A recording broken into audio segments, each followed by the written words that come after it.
에베소서 2장 10절 말씀 중심으로 선한 일을 하는 성도라고 말씀을 전하려고 합니다. 에베소서 2장 8절 9절을 보면 하나님께서 은혜로 우리를 구원하셨다라고 말씀하셨습니다. 우리 행위가 아닌 우리의 믿음을 보고 구원하셨다 그랬어요. 그래서 2장 8절 보면 너희는 그 은혜에 의하여 믿음으로 말미암아 구원을 받았으니 이것은 너희에게서 난 것이 아니요 하나님의 선물이라 그렇게 말씀을 했습니다. 하나님께서 우리의 행위, 선한 행위가 아닌 은혜로 구원을 해주셨는데 그 이유가 뭐냐? 그러면은 우리를 자랑하지 않고 하나님을 자랑하게 하기 위함이라 그랬어요. 에베소 2장 7절 보면은 이는 그리스도 예수 안에서 우리에게 자비하심으로써 그 은혜의 지극히 풍성함을 오는 여러 세대에 나타내려 하심이라 이렇게 말씀을 하셨고 2장 9절을 보면 행위에서 난 것이 아니니 이는 누구든지 자랑하지 못하게 함이라 이렇게 말하고 있어요. 그러니까 우리의 행위가 아닌 은혜로 구원해 준 이유는 우리를 자랑하지 않고 하나님을 자랑하게 하기 위함이다 라는 것이. 그리고 이제 이어진 말씀이 에베소 2장 10절입니다. 그리고 우리의 행위가 아니고 은혜로 구원해 줬으면 그걸로 딱 끝나버려야 될 것 같은데 2장 10절에서 뭔가 선한 일을 지금 얘기를 하고 있으니까 우리가 그 부분을 살펴봐야 될 것 같아요. 에베소 2장 10절 보면 우리는 그가 만드신 바라 그리스도 예수 안에서 선한 일을 위하여 지으심을 받은 자니 이 일은 하나님이 전에 예비하사 우리로 그 가운데서 행하게 하려 하심이니라 라고 지금 말씀을 하고 있습니다. 분명히 에베소 2장 8절 9절 앞에서 하나님께서 우리를 구원하신 방법과 이유를 말씀했어요. 하나님께서 우리를 구원하신 방법이 뭐라고 했어요? 하나님의 은혜로 구원했고 믿음으로 구원했다. 그 이유는 우리를 자랑하지 않고 하나님을 자랑하게 하기 위함이다 라고 말씀했어요. 그런데 이제 에베소 2장 10절에서는 하나님이 우리를 만드신 이유, 우리를 만드신 이유를 설명하고 있어요. 왜 하나님이 우리를 만드셨는가? 어떻게 우리를 만드셨는지 그 이유를 말씀하고 있어요. 그래서 하나님의 창조와 창조의 목적에 대해서 말씀을 하고 있습니다. 하나님이 우리를 만드셨습니다. 그렇기 때문에 우리는 내가 어디에서 왔는지를 알아야 되는 거죠. 사람이라면 뿌리에 관심이 있는 것처럼 내가 어디서 왔는지를 알아야 되는 겁니다. 많은 사람들이 나의 뿌리를 찾으면 조상들을 찾지요. 엄마 아빠를 찾고 할머니 할아버지를 찾고 증조모 고조모를 찾고 이렇게 되는데 그렇게 계속 올라가다 보면은 아담과 하와가 나오고 그 아담과 하와를 만드신 하나님이 나온다는 것이. 그래서 하나님이 사람을 만드셨고 하나님이 나를 만드셨다는. 그런데 이 진리를 모르기 때문에 끊임없이 누가 낳고 낳은 걸로 생각을 하고 우연히 사람이 만들어져서 이렇게 번성한 걸로 생각을 하거나 뭐 진화가 되어서 사람이 된 걸로 착각을 하고 있는 경우가 많다는 거예요. 그런데 분명히 우리는 그가 만드신 바라라고 2장 10절에서 선언을 하고 있습니다. 여기서 만드신 바라라고 할 때 그 말이 뭐냐 그러면 포이에마라는 뜻인데 헬라어에서 영어로 포임, 시라는 말이 나왔다, 파생된 것입니다. 그러니까 하나님이 우리를 만드셨는데 그것이 어떻게 되냐면 작품으로 만들었다. 시인들이 시를 쓰는 것처럼 미술하는 사람이 그림을 그리는 것처럼 그 작품으로 우리를 만들었다. 그런 뜻으로 지금 우리가 이해를 할 수 있어요. 그러니까 하나님께서 우연히 만든 게 아니고 특별한 계획을 가지고 아주 훌륭한 작품으로 만든 것이 사람이라는 거예요. 그러면 이 훌륭한 작품을 하나님이 만드셨는데 아무 생각 없이 만들었겠느냐라는 거죠. 하나님이 특별한 계획과 목적을 가지고 사람을 만들었다. 그러니까 우리는 특별한 존재고 하나님이 특별한 계획을 가지고 만들었으니까 그것이 뭔지 깨닫고 그 계획대로 살아갈 때 제 기능을 발휘한 거고 행복한 인생을 살게 된다. 그런 뜻으로 우리가 이해를 할 수 있습니다. 하나님이 어떻게 우리를 만드셨습니까? 그리스도 예수 안에서 우리를 만드셨다. 오늘 우리가 읽은 개역 개정판에서는 그리스도 예수 안에서 우리를 만드셨다 그랬어요. 그런데 현대인의 성경을 보면 그리스도 예수를 통해서 우리를 만들었다라고 번역을 하고 있어요. 그러면 하나님이 우리를 만드신 창조주이고 예수님도 우리를 만드신 창조주다라는 것이에요. 성부와 성자와 성령이 삼위일체 하나님을 우리가 믿고 있잖아요. 그러니까 예수님도 창조해 하신 분이죠. 요한복음을 보면은 예수님이 천지 만물을 만드신 창조주다라는 것을 말씀하고 있어요. 요한복음 1장 3절 보면 만물이 그로 말미암아 지은 바 되었으니 지은 것이 하나도 그가 없이는 된 것이 없느니라.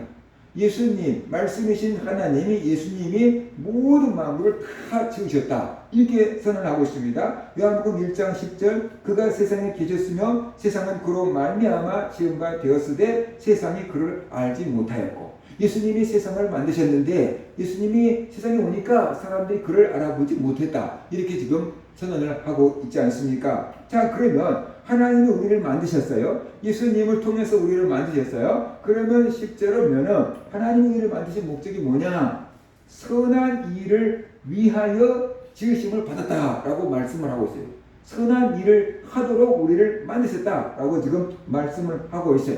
이것이 하나님이 우리를 만드신, 창조하신 목적이다라는 거예요. 그러니까 모든 사람들은 하나님이 우리를 만드신 목적에 따라서 선한 일을 하면서 살아야 된다. 특별히 예수 그리스도를 믿고 구원받고 하나님의 자녀가 된 사람들은 선한 일을 하면서 살아야 된다라는 것이죠. 이것이 창조 목적뿐만 아니라 신약에서도 구속의 목적이다라고 얘기하고 있습니다. 디도서 2장 14절에 보면 우리를 구원하신 목적도 선한 일을 하기 위함이다라고 말하고 있어요. 그가 우리를 대신하여 자신을 주심은 모든 불법에서 우리를 속량하시고 우리를 깨끗하게 하사 선한 일을 열심히 하는 자기 백성이 되게 하려 하심이라.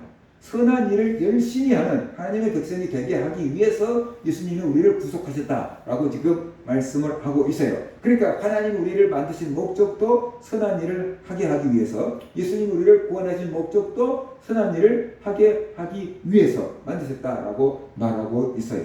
자, 이제 문제는 이거예요. 그러면 선한 일은 무엇인가? 우리가 선한 일을 하도록 만드셨다 그러면 거짓말하지 않아야 되고, 그죠? 화내지 말아야 되고, 싸우지 말아야 되고, 이런 식으로 우리가 생각한다라는 것이에요. 근데 성경에서 말씀하신 선한 일이 뭘까? 마태복음 19장에 보면은 이런 내용이 나옵니다. 어떤 사람이 주께 와서 이르되 선생님이여 내가 무슨 선한 일을 하여야 영생을 얻으리까? 내가 무슨 선한 일을 해야지 구원받을 수 있습니까? 하고 예수님께 질문을 한 거예요. 예수님께서 이르시되 어찌하여 선한 일을 내게 묻느냐? 선한 이는 오직 한 분이시니라. 네가 생명에 들어가려면 계명들을 지키라. 선한 분은 하나님밖에 없다. 네가 생명을 얻으려고 그러면 하나님의 계명을 지켜라.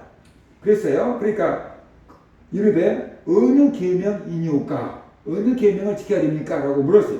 예수께서 이르시되 살인하지 말라, 간음하지 말라, 도둑질하지 말라, 거짓 증언하지 말라. 10계명 중에서 사람에 대한 계명을 딱 말씀하십니다. 내 부모를 공경하라, 내 이웃을 내 자신과 같이 사랑하라 하신 것이니라 그랬어요. 10계명이 다가 아니에요. 그죠? 10계명에서 사람에 대한 부분만 딱 언급을 한 거예요. 그러니까 그 청년이 이르되 이 모든 것을 내가 지켰사온데 아직도 무엇이 부족하니까? 부족한 게 있죠. 뭐가 있습니까? 10계명에서 앞에 1, 2, 3, 4계명 하나님과 관련된 계명이 지금 쭉 빠졌잖아요. 그래서 예수께서 이르시되 네가 온전하고자 할 텐데, 율법을 완전히 다 지키고자 할 텐데 가서 네 소유를 팔아서 가난한 자들에게 주라. 그리하면 하늘에서 보화가 내게 있으리라. 그리고 와서 나를 따르라 하시니 그 청년이 재물이 많음으로 그 말씀을 듣고 근심하여 가니라 그랬어요. 그러니까 예수님이 하신 말씀은 계명을 다 지키라 그랬을까? 그러면 무슨 계명을 지켜야 됩니까? 사람에게 한 계명을 지켜라. 무엇이 더 부족합니까? 그러니까 이제 네게 있는 재산을 다 팔아서 가난한 사람들에게 나눠주고 나를 따르라. 예수님을 따르라. 그것이 앞에 있는 4계명, 1, 2, 3, 4계명을 지키는 것과 다를 바 없다는 뜻이겠죠. 그러면 이제 10계명이 완성이 되는 거죠. 그러니까 소유를 다 팔아서 가난한 사람들에게 나눠주고 너는 나를 따르라. 그리고 예수님의 제자로 부른 거예요. 그런데 이 사람은 어떻게 돼요? 재산을 팔아서 다 나눠주기가 너무 아까워서 고민하면서 집으로 돌아가 버렸어요. 예수님을 따르는 제자가 되지 않았다. 앞에 10계명 중에서 1, 2, 3, 4계명은 다 버리고 가버릴 거다. 그렇게 우리가 이해해 볼 수도 있다라는 것이에요. 그래서 우리는 선과 악을 구분하라고 하면은 윤리, 도덕적인 선과 악의 개념을 먼저 생각한다는 것이에요. 그런데 윤리, 도덕이 나라마다 다르고 사람마다 다르고 민족마다 다르고 시대마다 다르고 선악의 기준이 다르다는 것이죠. 그죠? 그러니까 아담과 하와가 선악과를 따먹은 결과 선악의 기준이 각자가 된 거예요. 각자가 된 거예요. 그래서 절대적인 선악의 기준이 없어져 버리고 상대적인 선악의 기준을 갖게 된 거예요. 그래서 나에게 좋으면 선이고 나에게 나쁘면 악이고, 우리에게 좋으면 선이고 우리에게 나쁘면 악이고, 이렇게 된 겁니다. 그래서 선악의 절대적인 기준이 없고 다 자기가 기준이 되고 자기 나라가 기준이 되고 자기 민족이 이렇게 기준이 됐는데, 나중에 나와 다른 사람의 선악의 기준이 달라. 나는 그럴 수 있는데 저 사람은 절대 그러면 안 된대. 우리나라하고 다른 나라하고 또 선악의 기준이 달라. 우리나라에서는 괜찮은데 저쪽 나라에서는 또 안 된대. 예를 들어서 우리나라에서는 싸우다가 확 죽여버리라, 뭐 이렇게 얘기했다고 생각해봐요. 그러면 우리나라에서는 큰일이 안 생겨요. 근데 미국에서 그렇게 하면은 진짜 잡혀가요. 거기서는 진짜 죽인 것만큼 큰 죄가 되는 거예요. 그러니까 우리나라 사람들이 미국 가고 그런 실수를 많이 저지른다는 거예요. 우리나라에서는 뭐 두고 봐, 뭐 그런 말 할 수 있는데, 그렇다고 뭐 신고 안 하잖아요. 근데 미국에서는 바로 그냥 신고가 들어가 버리는 그런 문화 차이에서 오는 거라는 거죠. 사람마다, 나라마다, 민족마다, 시대마다 선악의 기준이 다르다. 그래서 선악의 기준이, 절대적인 선악의 기준이 무너졌고 상대적인 선악의 기준이 됐는데, 나에게 좋으면 선이고 나에게 나쁘면 악이다 라는 것이 사람들의 마음속에 꽂혀 있습니다. 그것은 왜 그런가? 아담과 하와가 선악과를 따먹고 선악을 알게 되어버린 거예요. 그렇죠? 선악과가 뭐냐 그러면 선악을 알게 하는 나무잖아요. 선과 악을 구별할 수 있는 나무 열매를 따먹어 버린 거예요. 그러니까 아담과 하와가 선악을 알게 돼버린 거예요. 그런데 각자 선악을 알게 됐어요. 그래서 아담은 어떻게 돼요? 저 여자만 먹으라 해서 나 먹었습니다. 나 잘못 없습니다. 그러잖아요. 그렇죠? 그러니까 하와도 마찬가지죠. 저는 뱀이 먹으라 해서 먹었어요. 내 잘못 없어요. 뭐 이런 식이 되잖아요. 그러니까 선악의 기준이 어떻게 돼요? 다 달라졌거든요. 그러면 하나님은 왜 선악과를 따먹지 말라고 했냐? 선악의 기준은 하나님 한 분이어야 하기 때문에, 선악의 기준은 하나님의 한 분이어야 되기 때문에 선악과를 따먹지 말라고 한 거예요. 통일된 법이 있어야지 사람들이 그 법 안에서 행복하게 살 거 아니에요. 근데 각자 선악의 기준이 되니까 어떻게 돼요? 사람들이 혼란스럽잖아요. 그죠? 전쟁이 막 일어나고 그러잖아요. 나하고 안 맞으니까 막 싸우는 거잖아요. 그래서 하나님은 선악의 기준은 나다. 왜? 내가 천지 만물을 창조한 창조주니까 선악의 기준은 나다. 선악은 나만 판단할 수 있다. 내가 심판자니까. 그런 거예요. 그런데 사람들이 선악을 따먹어 버렸어요. 그래서 어떻게 돼요? 선악의 기준이 다 달라져 버렸어요. 그래서 우리나라에서 교통사고가 나는데 비슷한 상황인데 어떤 판사를 만나면 100대 빵이 된대요. 이 사람은 잘못 하나도 없고 저 사람이 다 잘못했다. 어떤 판사를 만나면 비슷한 사건인데 70대 30 그런데요. 어떤 사람은 80대 20. 판사를 누구를 만나느냐에 따라서 달라진대요. 그러니까 좀 애매한 그런 사건들이 있긴 있겠죠. 교통사고가 다 똑같은 법에 정해진 데는 아닌 거 아니니까 애매한 사건이 있기는 있는데, 어떤 판사를 만나느냐에 따라서 100대 빵이 되기도 하고 70, 30이 책임감이 나눠지기도 한다는 거예요. 그러니까 한둘리가 그러면 안 된다라고 얘기하는 거잖아요. 그러니까 이 선악의 기준이 다 조금씩, 판사들도 조금씩 다르다는 거예요. 조금씩은. 뭐 아주 차이는 안 나겠지만 조금씩은 다른 개념을 갖고 있다는 거죠. 그러니까 혼란스러운 거죠. 이렇게 되면 나중에 어떻게 돼요? 판사도 필요 없고 다 AI 판사한테 맡겨서 일괄적인 재판을 하게 하자. 뭐 그렇게 나올 수가 있는 거죠. 그죠? 그래서 아담과 하와가 선악과를 따먹음으로 이런 사태가 벌어져 버리게 된 거다라는 것이에요. 그래서 하나님만이 유일한 선악의 기준인 것입니다.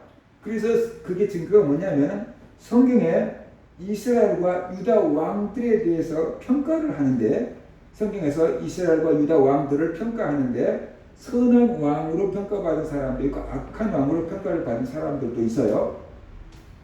그런데 그 이스라엘의 유다의 선한 왕과 악한 왕의 평가 기준이 뭐냐? 그러면 윤리 도덕이 아니라는 거예요. 윤리 도덕이 아니라는 거예요.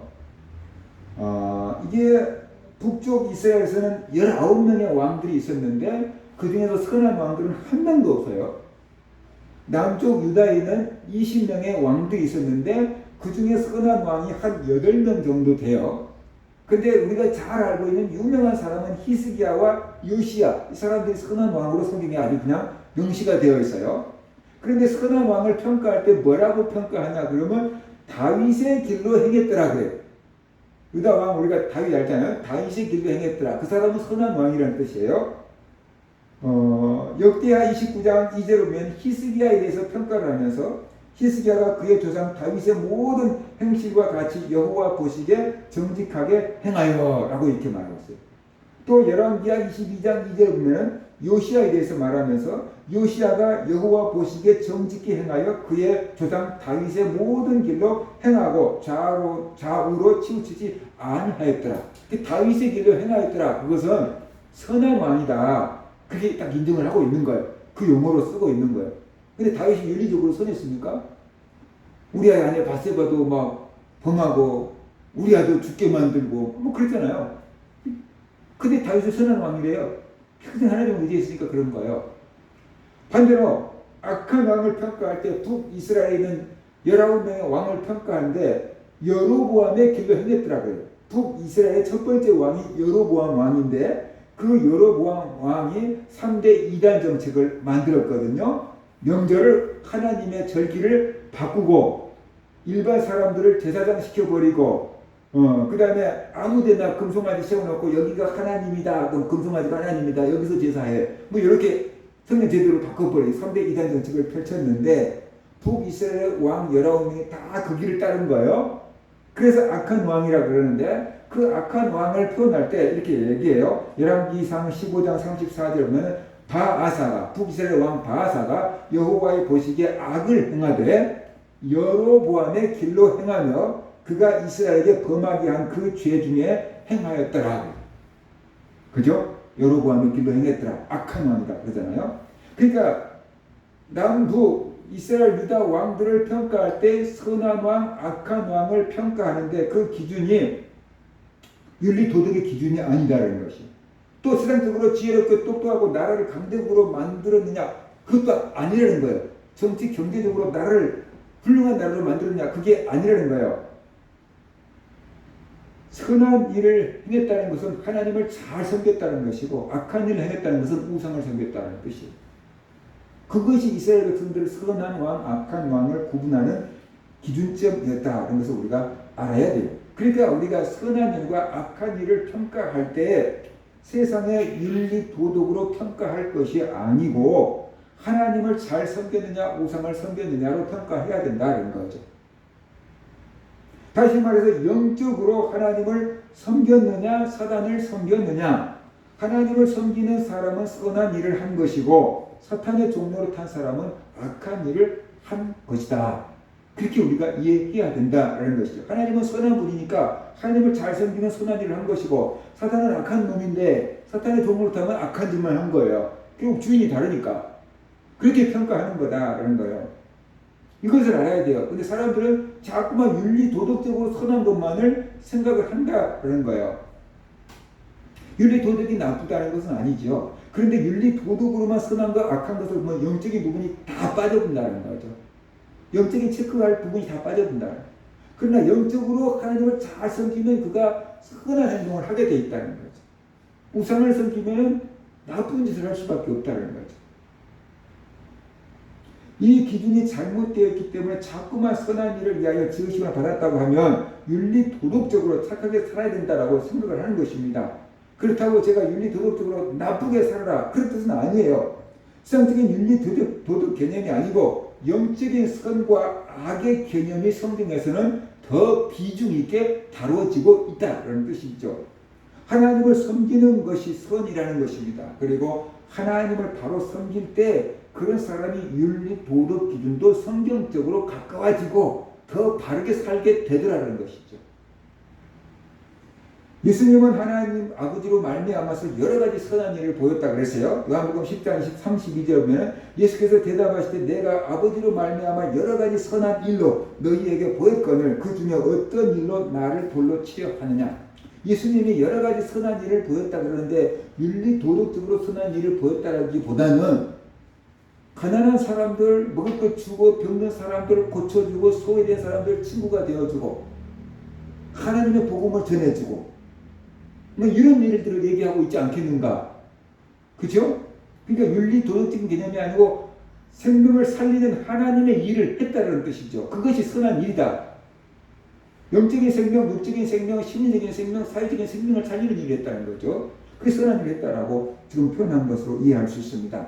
베드로는 성전 미문에 있던 안진뱅이를 예수의 이름으로 고친 사건이 착한 일이다라고 말하고 있어요. 사도행전 4장 9절 보면 만일 병자에게 행한 착한 일에 대하여 이 사람이 어떻게 구원을 받았느냐고 오늘 우리에게 질문한다면 이렇게 말하고 있어요. 안진뱅이를 일으킨 사건을 베드로는 착한 일이다. 하나님의 능력으로 이 사람을 어떻게 돼요? 회복시킨 거잖아요. 착한 일이다라고 말하고 있어요. 에베소 2장 11절과 22절 우리가 읽은 뒤에 본문들을 보면은 예수님께서 이방인이었던 할례도 받지 않는 이방인이었던 우리를 하나님의 백성으로 만드신 사건, 그 하나님 예수님의 은혜, 공로 그것을 쭉 기록을 하고 있습니다. 왜 이런 내용들을 기록을 하고 있을까요? 이것이 바로 선한 일이라는 것이에요. 예수님이 하신 선한 일, 우리에게 하신 선한 일이 하나님을 모르는 사람들에게 하나님을 알게 하고 이방인이었던 우리를 영적인 이스라엘을 만들어주고 하나님과 머리 떨어진 사람들 하나님과 이어주고 이게 바로 선한 일이라는 것이에요. 그러니까 우리들도 예수님을 닮아서 이런 선한 일을 행해라.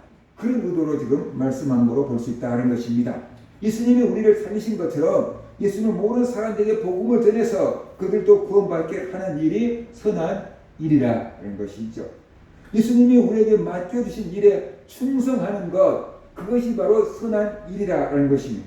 달란트 비유에 나온 5달란트를 받은 종처럼 주님이 맡기신 일에 충성할 때 착하고 충성된 종이라고 칭찬을 받게 된다는 것입니다. 마태복음 25장 20절 21절 보면 5달란트 받았던 자는 5달란트를 더 가지고 와서 이르되 주인이여 내게 5달란트를 주셨는데 보소서 내가 또 5달란트를 남겼나이다. 이렇게 보고를 한 거예요. 그러자 그 주인이 이르되 살아있도다 착하고 충성된 종아 네가 작은 일에 충성하였으며 내가 많은 것을 내게 맡기리니 내 주인의 즐거움에 참여할지어다 하고 자 선한 일을 한 사람들을 착한 종아 이렇게 부를 수 있는 거죠. 그러니까 주님이 맡기신 일에 충성한 사람이 바로 어떻게 돼요? 선한 일을 하고 있는 거다. 윤리 도덕의 개념이 아닌 영적인 개념, 포괄적인 개념을 가지고 볼 때 하나님을 잘 섬기는 것이 선한 일이고 계명을 지키는 것이 선한 일이고 하나님이 맡기신 일에 충성하는 것이 선한 일이고 죽어낸 영혼들을 살리는 것이 선한 일이다. 이렇게 우리가 이해할 수 있다는 것이에요. 물론 착하게 사는 것도 좋지만 이게 더 큰 비중 있게 다뤄지고 있는 부분이다라는 겁니다. 우리는 하나님이 만드신 걸작품입니다. 포이어마라고 했잖아요. 하나님이 만드신 거야. 하나님이 만드신 걸작품. 그냥 대충 만들어진 게 아니고 하나님이 걸작품이라는 것이. 예를 들어서 이런 옷도 공장에서 만들어진 옷이 있잖아요. 그렇죠? 공장에서 이렇게 대량으로 만들어진 옷은 좀 싸잖아요. 그런데 아주 그냥 우리나라에서 옷 만드는 장인, 아주 유명한 기술자가 딱 나에게 맞춰서 만들어주면 어떻게 돼요? 공장에서 나온 것보다 훨씬 비싸게 이렇게 받지 않겠습니까? 왜냐하면 그만큼 나한테 딱 맞게끔 만들었기 때문에 그만큼 인정받기 때문에 비싼 품질이 되지 않겠느냐는 거죠. 하나님이 우리를 만드실 때 공장 제품으로 만든 게 아니고 작품으로 예술 작품으로 최고의 작품으로 만드셨다는 거예요. 그러니까 나는 그냥 별 볼 일 없는 사람이 아니다. 하나님 안에서 나는 정말로 소중한 사람이다라는 것. 걸작품이다라는 것이에요. 내가 사람들과 비교하면 별 볼 일 없을지라도 동물들이 우리를 바라보면 사람이 얼마나 부럽겠어요. 그죠? 그러니까 나는 하나님의 걸작품이다. 아무렇게나 살아서 되는 사람이 아니다는 거죠. 나는 하나님의 걸작품이기 때문에 아무렇게나 살면 안 된다는 거죠. 걸작품답게 살아야 되는 거죠. 예를 들어서 제가 아주 비싼 옷을 맞춰서 입었다고 생각해 봅시다. 차 기다리다가 아무 때나 땅바닥에 털썩털썩 주지 않겠습니까? 안 그러겠죠. 아무리 아파도 신문지라도 깔고 앉든지 의자에 앉든지 뭔지라도 후후 불고 앉든지 그러겠죠. 그런데 제가 작업복을 입었다고 생각해 봅시다. 그러면 힘들면 어떻게 해요? 땅바닥에 아무 데라도 주저 앉겠죠. 그죠? 이거 빨문지지 이런 생각할 거예요. 그러니까 나를 하찮게 가치 없게 별 볼 일 없는 사람으로 생각한다 그러면은 나를 막대하게 되는 거죠. 나 스스로 나 자신을 가치 없는 사람으로 막 대하는 거죠. 나를 존중하지 않죠. 그런데 내가 하나님한테 걸작품이야 소중한 사람이야 라고 생각하고 안다 그러면은 남들이 나를 무시해도 무슨 소리야, 내가 얼마나 대단한 사람이야, 니네들이 그래봐라, 나는 하나님께 소중한 사람이다, 나는 절대로 인생을 막 살 수 없다, 가치 있게 살 거다, 이런 마음을 가지고 상처받지 않고 튀겨낼 수 있지 않겠느냐라는 것이죠. 그러니까 내가 얼마나 소중한 존재인지를 알아야 되고 그 소중한 존재인 만큼 나는 아무렇게나 살면 안 된다는 거죠. 걸작품답게 살아야 된다. 하나님이 나를 만드신 데는 분명한 목적이 있다. 그러니까 그 목적에 맞게끔 사는 것이 제일로 가치 있게 사는 거고 잘 사는 거다. 행복하게 사는 거다. 그럼 하나님이 나를 만드신 목적이 뭐냐? 선한 일을 행하게 하려고. 그러면 예수님이 나를 구원하신 이유가 뭐냐? 선한 일을 하는 사람이 되게 하려고. 자, 그러면 이제 선한 일이 뭔가? 그거예요. 선한 일이 뭔가?